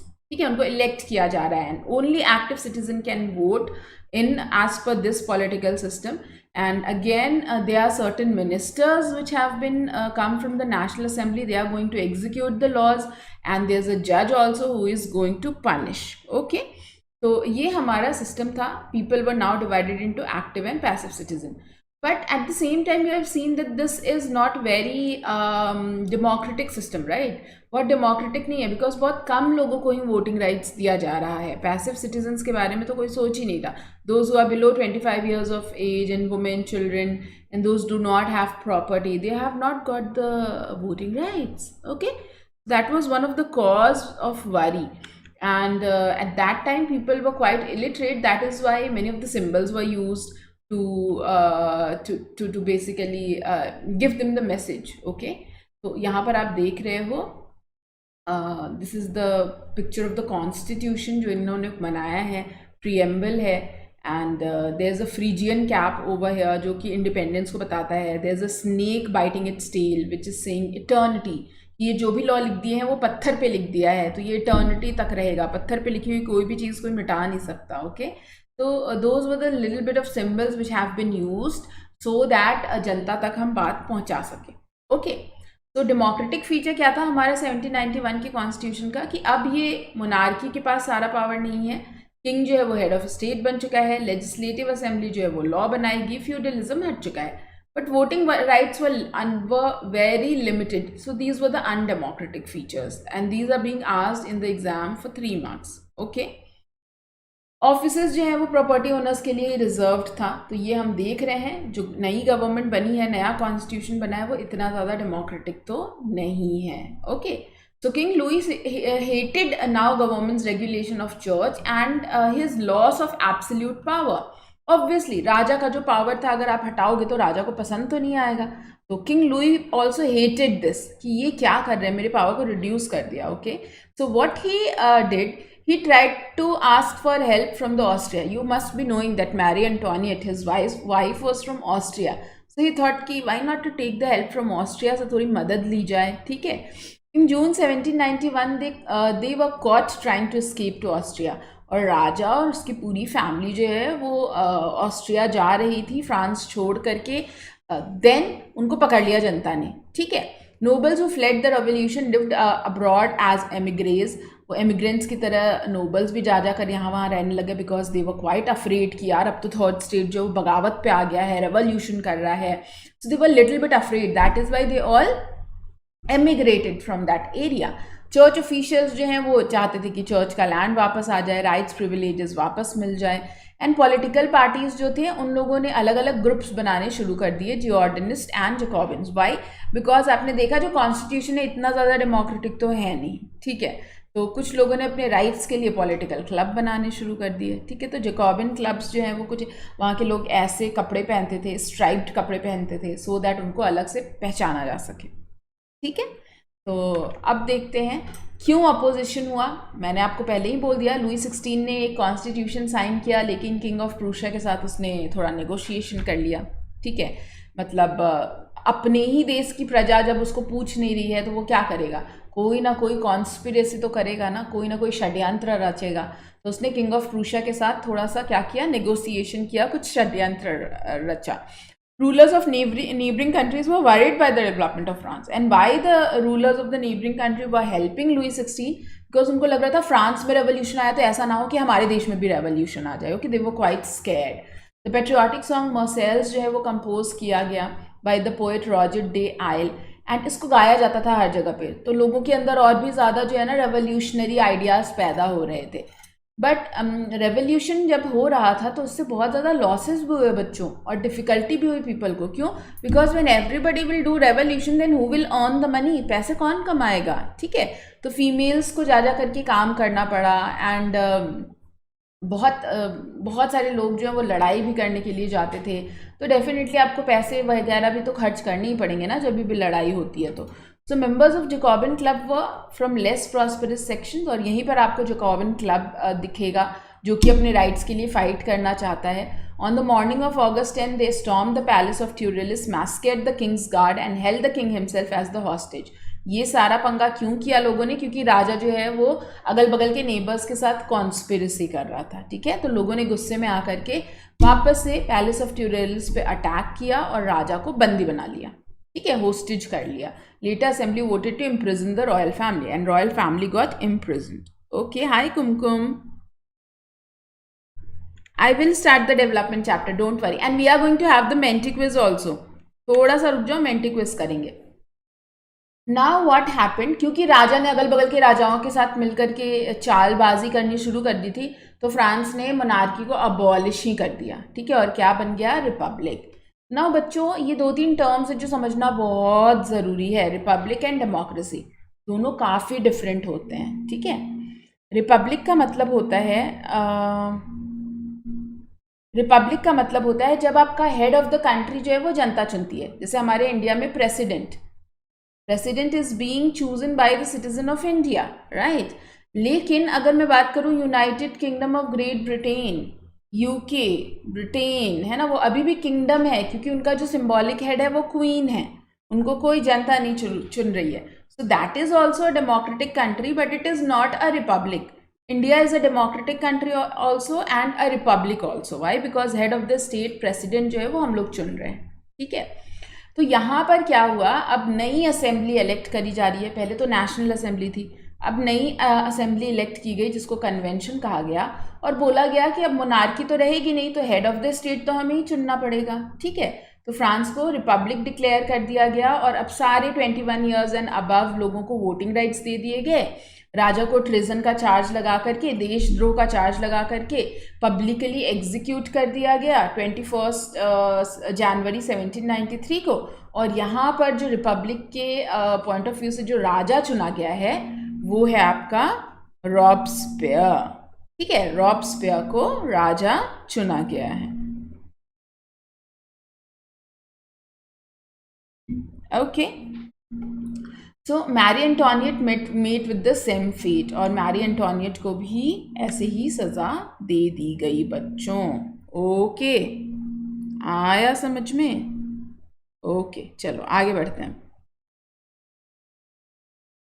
Now the era of rain of terror came, Robespierre, इसका era आ गया क्योंकि Robespierre को ही क्या बनाया गया, head बनाया गया। जब रिपब्लिक बनी ना तो रॉब्सपियर को हेड बनाया गया। Hi Prakriti, how are you, I hope you are doing well बेटा,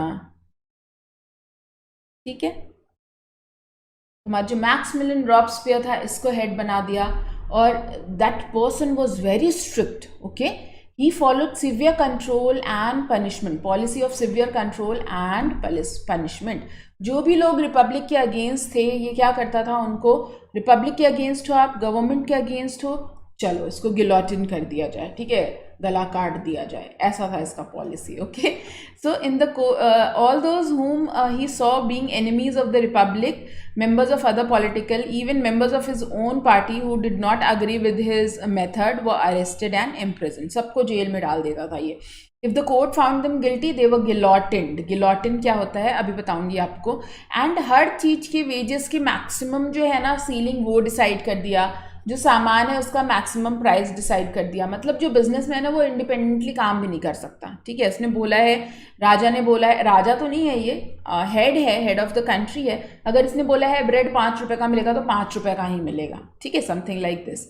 मीट एंड ब्रेड व राशन कर दिया मीट और ब्रेड को कि हर फैमिली को इतना ही खाना मिलेगा, वो 2 ही ब्रेड का पैकेट खरीद सकता है, ये फैमिली है 3 ही ब्रेड का पैकेट खरीद सकती है। अब ऐसा तो ज़रूरी नहीं ना, हो सकता है एक घर में 2 ही लोग रहते हो लेकिन उनको भूख ज़्यादा लगती हो, एक घर में 5 लोग रहते हैं उनको कम भूख लगती हो, बट इसने बोला नहीं, खाना भी खाना है तो हमारे से पूछ के खाना है, ठीक है।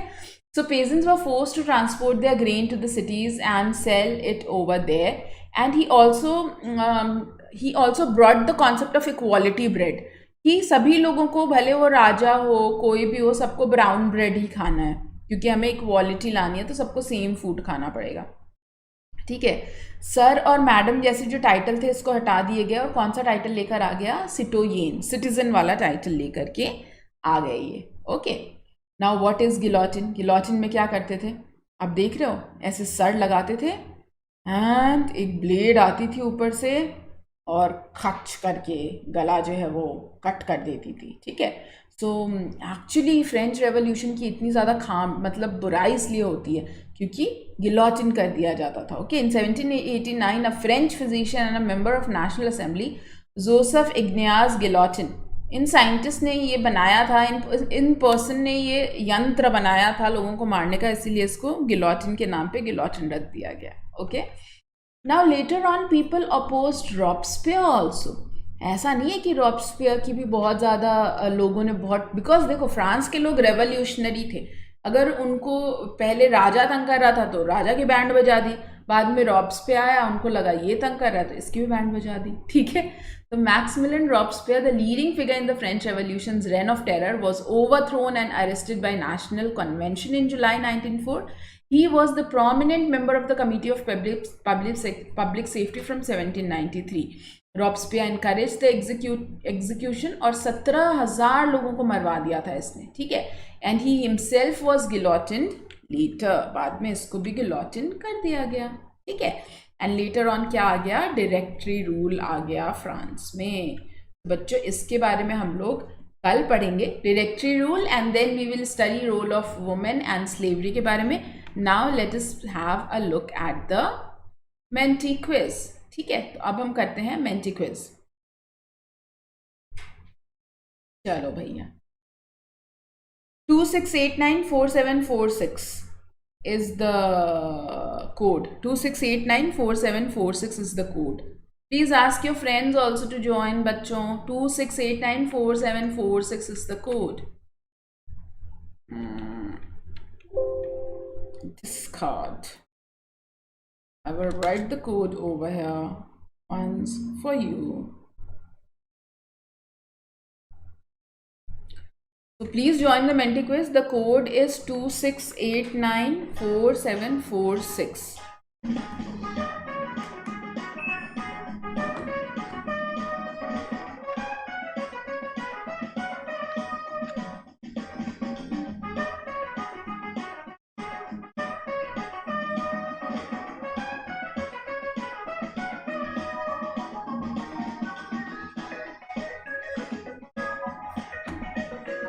This is the Menti code.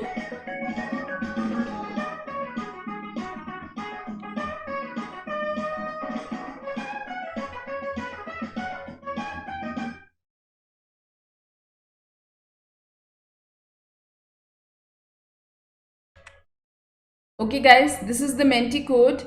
Please ask everyone to join 26894746. 26894746 is the code.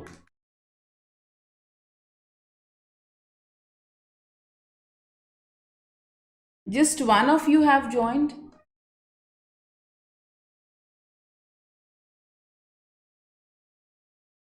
Two 26894746 is the code.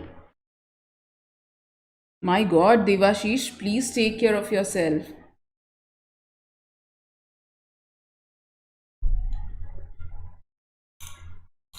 To 26894746। आपको www.menti.com पे जाना होता है बेटा, और कोड डालना होता है 26894746, and then you all can play the Menti. जल्दी से आ जाओ। It's me on the screen. Okay Deepa, that's great, you joined यार, आई एम सो ग्लैड। फटाफट से बाकी के बच्चे भी आ जाइए। 26894746, and please ask more students to join, ask your friends also to join बच्चों। 26894746।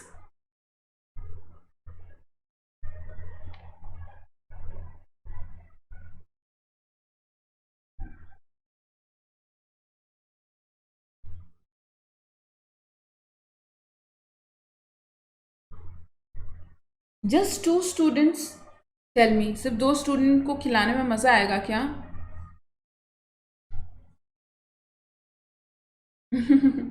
सिर्फ 2 स्टूडेंट में क्या मज़ा आएगा बताओ?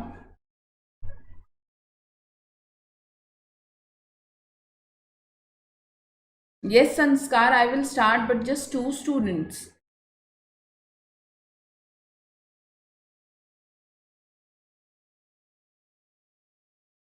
Where is rest of you? Where is? Oh my God. So 5 of you have come and they are watching. Please join, जल्दी से join करो। 26894746 is the code. 26894746। बच्चों जल्दी से join करो। Menti, www.menti.com पे जाओ और join कर लो। 5 PM पे क्लास है, क्या करूँ? दुविधा है यार, दुविधा। कर लो यार ज्वाइन। चलो मैं खिला रही हूँ फिर, जाओ। I hate you guys. What caused the French government to get into so much of debt? War with Great Britain, they helped the United States in Revolutionary War, lavish spending by the king, all of the above. क्या होगा answer? एक ही तो बच्चे ने join कर रखा है।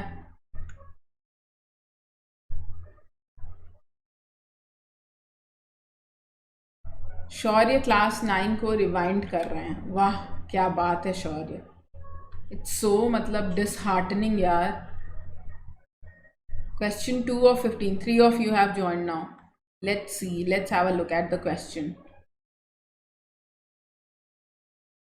The price of what common food skyrocketed prior to the French Revolution? Skyrocketed prior to the French Revolution. So yes, bread is the correct answer. सबने सही आंसर दिया है। So we have Shaurya, Niharika and Kumkum Joshi. वाह, बहुत ही अच्छा लग रहा है यार आज तो ये स्क्रीन देख के, मतलब। Question number 3 of 15. What was gabelle? Have you heard about it? A tax placed on salt, a type of bread eaten by commoners, a labor tax, the heir to the French king. Gabelle. सुना है इसके बारे में? कोई problem नहीं है दीपा, कोई problem नहीं है।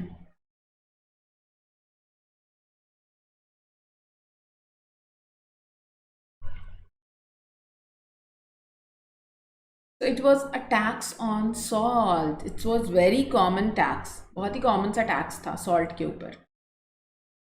आज तो कुछ ज़्यादा ही मज़ा आ रहा है यार मेंटी क्विज देख के मुझे। बस 3 ही बच्चे हैं। चलो नेक्स्ट करते हैं। 4th number 26894746. In 1789, King Louis XVI called a meeting of the States General. It was the first meeting of States General called since. यानी कि स्टेट जनरल की मीटिंग इसके पहले कब हुई थी? 1789 के पहले। Okay, that's great. सारे बच्चों को पता है 1614 is the right answer. Well done guys.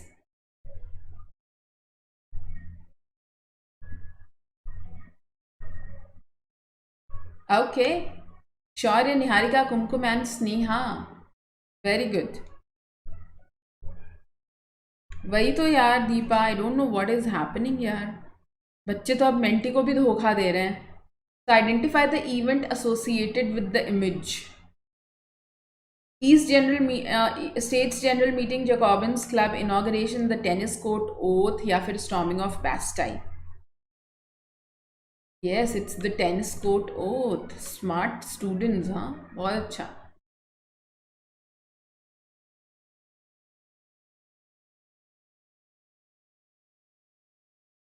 Okay, Shaurya, Niharika, Kumkum and Sneha.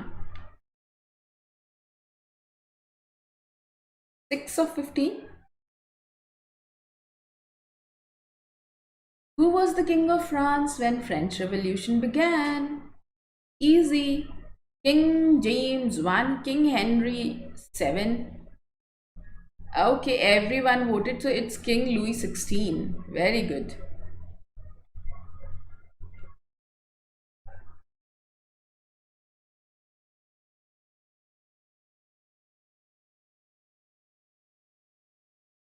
Okay, Kumkum is the fastest.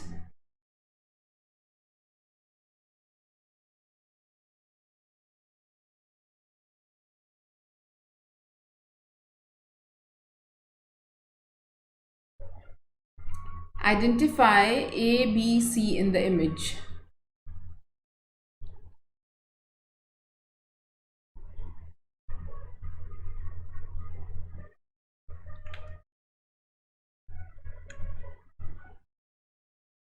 I think ये काफ़ी अच्छा क्वेश्चन है। I really liked it. Answer है पहला वाला बेटा, हो, कोई बात नहीं, हो जाता है कभी कभी। रैंक तो सेम ही रहेगी क्योंकि गलत हो गया सबका। Let's have a look at the next question, question number 8। Which of the following statements is correct? Correct. Second state owned all the land. The first state paid 25% of the tax. The second state received 100% of the taxes. The third state were not exempted from paying taxes. कौन सा correct है? Obviously last वाला statement जो है वो correct है। Very good.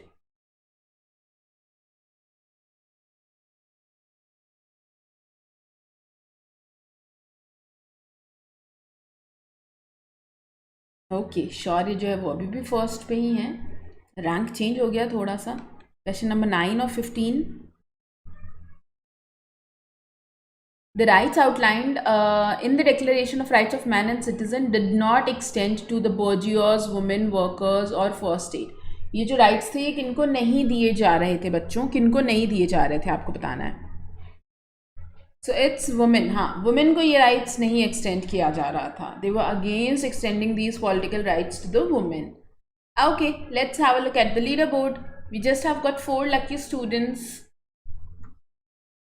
in the class: Shaurya, Kumkum, Sneha and Niharika. Question number 10 of 15. Let's have a look. Question number 10 of 15. What event caused the Great Fear? Great Fear क्यों आया? The assassination of Jean Paul, the execution of Louis XVI, tennis court, or the fall of the Bastille? Chapter अच्छे से read किया होगा तो definitely answer आ जाएगा।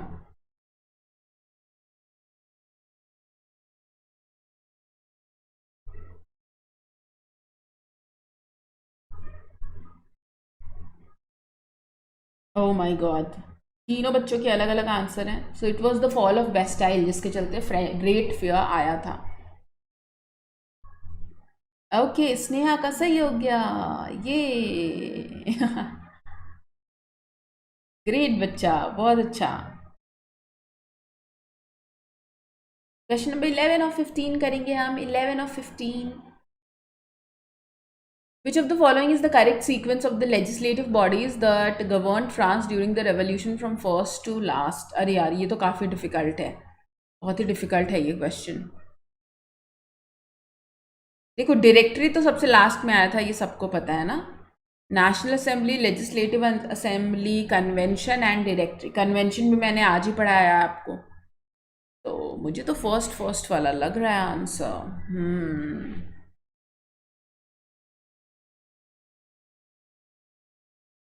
Let's see. ओ, सबने एक एक को आंसर कर दिया। अरे ये क्या बात हुई? शिट। ये तो बहुत ही गलत है यार। इसका आंसर होगा बेटा फर्स्ट होगा, first. Yes, this will be the answer.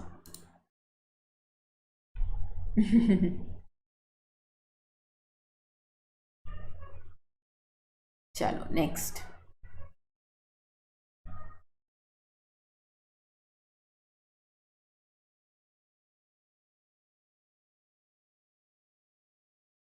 Okay, थोड़ा सा तो डिफरेंस कम हुआ कुमकुम और शौर्य में। अब देखते हैं next question.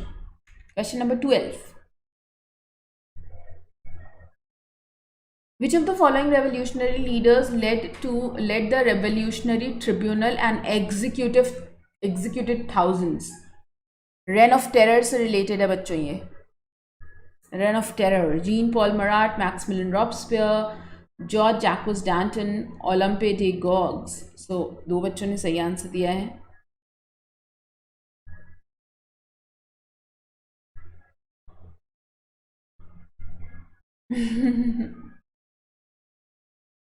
That's great.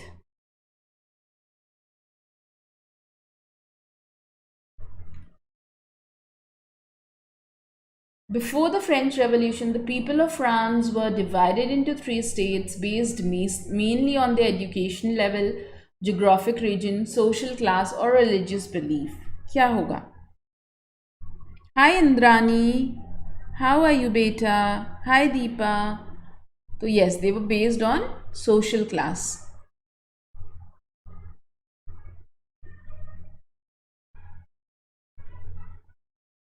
Okay, Sneha fastest है, कुमकुम अभी टॉप पे आ गई है, वेरी गुड यार। 14th क्वेश्चन,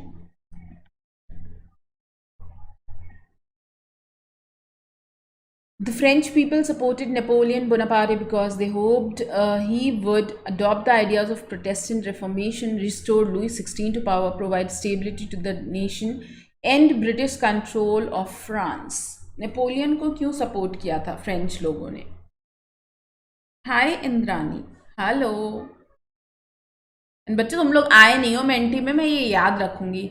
नेक्स्ट वाले मेंटी होने वाला है आई थिंक सैटरडे को, ठीक है, या फिर होगा मंडे एंड थर्सडे को होगा आपका मेंटी, ठीक है ना? तो आप सभी को आना है उसमें, and please join the Telegram channel because on the Telegram channel I am going to send the notification, okay? Which list of the French leaders is in the correct chronological order? आपको orders बताना है। Louis 16 आया, फिर Napoleon आया, फिर Robespierre आया। Louis 16, Robespierre, Napoleon. अरे वाह, बहुत अच्छा। आई थिंक क्वेश्चन आप लोगों को पसंद आया होगा, काफ़ी डिफरेंट था। Hi Shukla, you are little bit late. Okay, चलो, तो हमारी कुमकुम जो है वो जीत चुकी है ना? Very good Kumkum, I am glad that you join the class. And कल हम पढ़ेंगे, देखो, कंज्यूलेट के बारे में, नेपोलियन के बारे में, और पूरा एक जो ब्रीफ हमारा होगा वो देखेंगे। देन हम फीमेल के मूवमेंट्स को देखेंगे, देन स्लेवरी के बारे में देखेंगे, एंड लेगेसी के बारे में देखेंगे, ओके? अगर वीडियो पसंद आया तो प्लीज़ लाइक कर दो, and if you are taking the subscription don't forget to use the code RS5T, Rashmi Singh your teacher, okay? Thank you so much, bye bye.